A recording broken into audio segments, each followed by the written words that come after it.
advising government on its tax policy, the chief executive officer of an international consulting firm has suggested that other options can be considered to raise tax revenue and create jobs.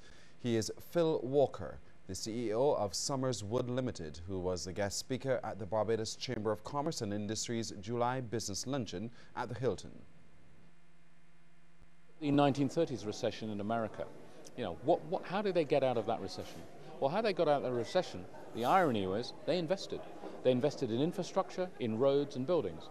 The debt was, of course, government paying government debt, but they put people back to work and they built a lot of infrastructure. Now, I can't comment on all of the Barbados roads, but it does strike me there are a few roads that could do with a bit of investment.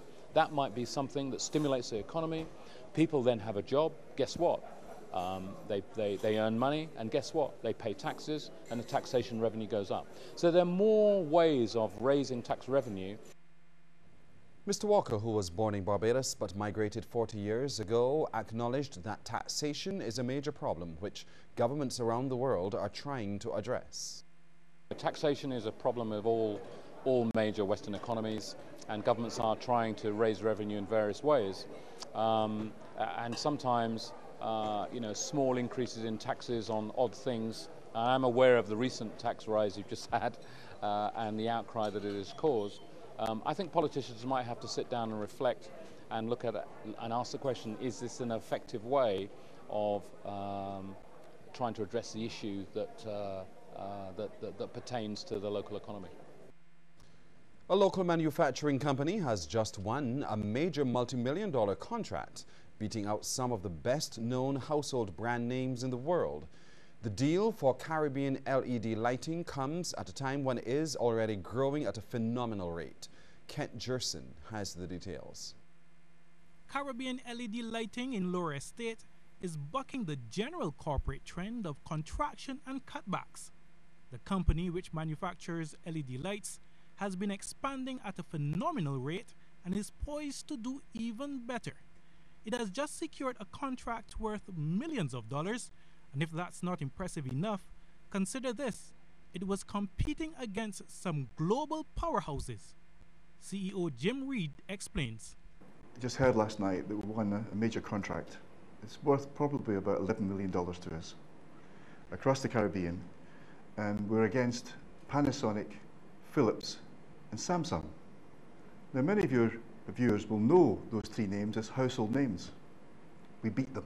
And just how did they do it? The feedback we got from our client was, and we've been dealing with them for about 18 months, 2 years, supplying other things to them, retrofitting some of the stores, and they said, your people are amazing, your service is great, and your products are really good. This latest boost for Caribbean LED lighting comes at a time when business is already booming. In fact, it was the need for more space to accommodate the expanding operation that forced the company's recent relocation from Warren's Industrial Park to its new home at Lower Estate. It's from here that it is now exporting to 14 countries, up from only 4 last year. Mr. Reed says the company is growing at a spectacular rate. Well, last year we grew 62% over and above the previous year, and the previous year was a good year. This year, so far, we're 78% ahead of last year. The actual dollar figures paint an even clearer picture. Last year we did about $3.5 million in revenue. This year we'll do about between 6 and 7 million. And next year, well, that was before we got that contract last night, so we're probably going to do 18, 20 million next year. This revenue for the company is also foreign exchange earned for Barbados, a vital component of this country's economic stability. Kent Jerson, CBC News. Here now is a look at how stocks traded on selected exchanges across the region.